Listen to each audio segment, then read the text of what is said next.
Ongoing Iran supported by Kurdistan Free Life Party current. Haji Ahmadi Majid Kavian Murat Karasek Agiri Rojhilat Zanar Agri Asan Varya Akif Zagris. Gulistan Dagan 5000 deployed 600 to 1,000 fighters international incidents. 2010 Iran-Iraq border clash 1945 to 2021st century. The Iran-PJAK conflict is an armed conflict between the Islamic Republic of Iran and Kurdish rebels of the Kurdistan Free Life Party, which began in 2004.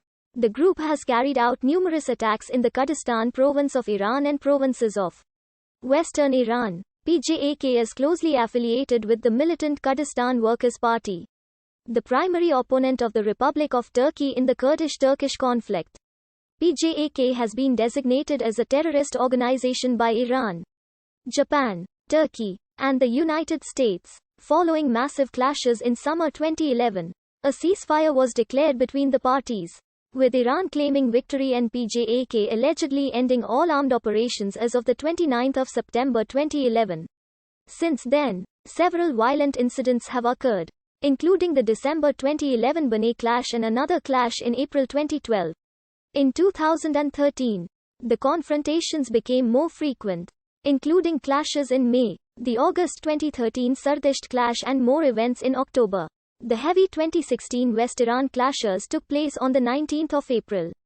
As with the PKK, PJAK leaders say their long-term goals are to establish an autonomous Kurdish region within the Iranian state. It is mainly focused on replacing Iran's current form of government with a democratic and federal government. Since the Iranian Revolution, there has been an ongoing conflict between Iran's central government and Kurdish political movements rooted in the predominantly Kurdish region of western Iran.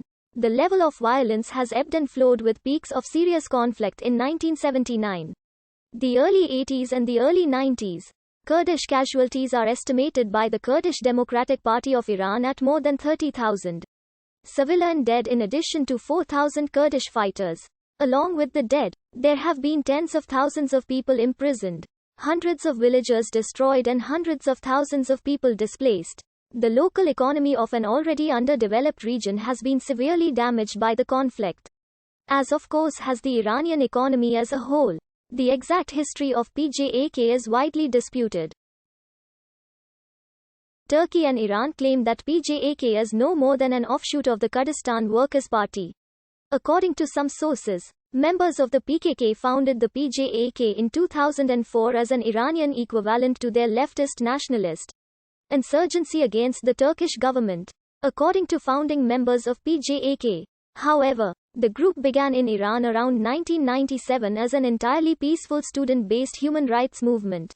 The group was inspired by the success of Iraq's Kurdish autonomous region and by the PKK's struggle in Turkey, discouraged by the failure of previous Kurdish revolts. However, PJAK's leaders initially worked only to maintain and build a Kurdish national identity. After a series of government crackdowns against Kurdish activists and intellectuals, the group's leadership moved to the safety of Iraqi Kurdistan in 1999. There they settled in the area controlled by the PKK on the slopes of Mount Kandil, less than 16 kilometers from the Iranian border. Once established at Kandil and operating under the PKK's security umbrella, PJAK adopted many of the political ideas and military strategies of jailed PKK leader Abdullah Öcalan, whose theories had initially inspired PJAK's founders while still in Iran. The PKK's ideological influence also transformed PJAK from a civil rights movement to a more ambitious and multi-directional independence movement, aided by the transfer of many seasoned PKK fighters of Iranian origin into PJAK. PJAK's leaders have twice kidnapped groups of Iranian soldiers in 2003 and 2004.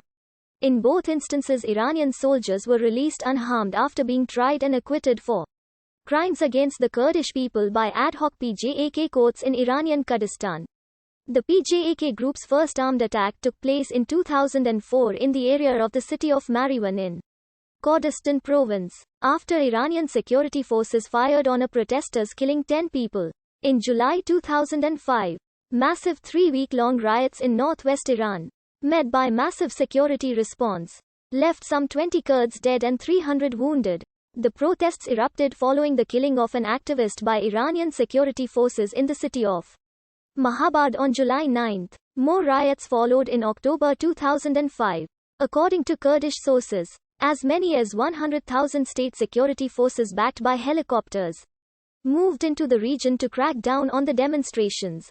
The Kurdistan Democratic Party of Iran urged international organizations, human rights supporters and the international community to make efforts to stop the bloodshed of the people by the Islamic regime of Iran. Hussein Yazdampana, the General Secretary of the Revolutionary Union of Kurdistan, who was at the time in